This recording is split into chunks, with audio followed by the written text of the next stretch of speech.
तुमचं बाळ सतत रडते, पोट घट्ट होते, गॅसचा त्रास होत असेल तर हा व्हिडिओ पूर्ण बघा. औषध न देता घरच्या घरी गॅस कसा रिलीफ करायचा ते आज आपण पाहणार आहोत. सर्वात पहिला आणि खूप जुना घरगुती उपाय म्हणजे हिंग. थोडीशी हिंग पावडर गरम पाण्यात उकळून त्याची हलकीशी पेस्ट तयार करायची आहे. ही पेस्ट बाळाच्या नाभीभोवती गोलाकार फिरवा. यामुळे कोलिक पेन किंवा गॅस कमी होण्यास मदत होते. पेस्ट फार गरम करायची नाही आहे आणि नाभीच्या आत जाणार नाही याची दक्षता घ्यायची आहे.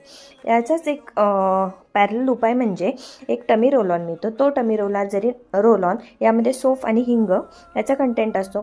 तो रोलॉन जरी तुम्ही बाळाच्या नाभीभोवती फिरवला तरीही बाळाला बराच रिलीफ मिळतो.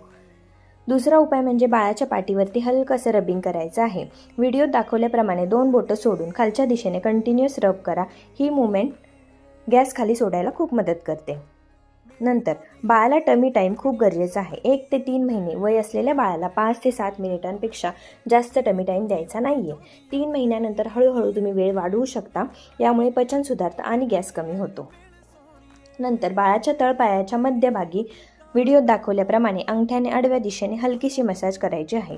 फूड रिलॅक्सोलॉजीमुळे पोटाचे स्नायू रिलॅक्स होतात. सर्वात इफेक्टिव्ह उपाय म्हणजे सायकलिंग एक्झरसाइज. बाळाचे दोन्ही पाय हळूहळू सायकलसारखे हलवायचे आहेत. यामुळे अडकलेला गॅस हा लगेच सुटून जातो. लक्षात ठेवा, प्रत्येक वेळी लगेचच अँटीकोलिक औषध देणं योग्य नाही. आधी ते नैसर्गिक उपाय आणि एक्झरसाइज करून बघा. तरीही त्रास वाढत असेल, बाळ क्रँकी होत असेल तरच डॉक्टरांचा सल्ला घ्या. हा व्हिडिओ तुम्हाला उपयोगी वाटला असेल तर लाईक करा, शेअर करा आणि चॅनलला सबस्क्राईब करा. अशाच बाळाच्या केअर टिप्ससाठी आमच्यासोबत राहा. Thank you so much.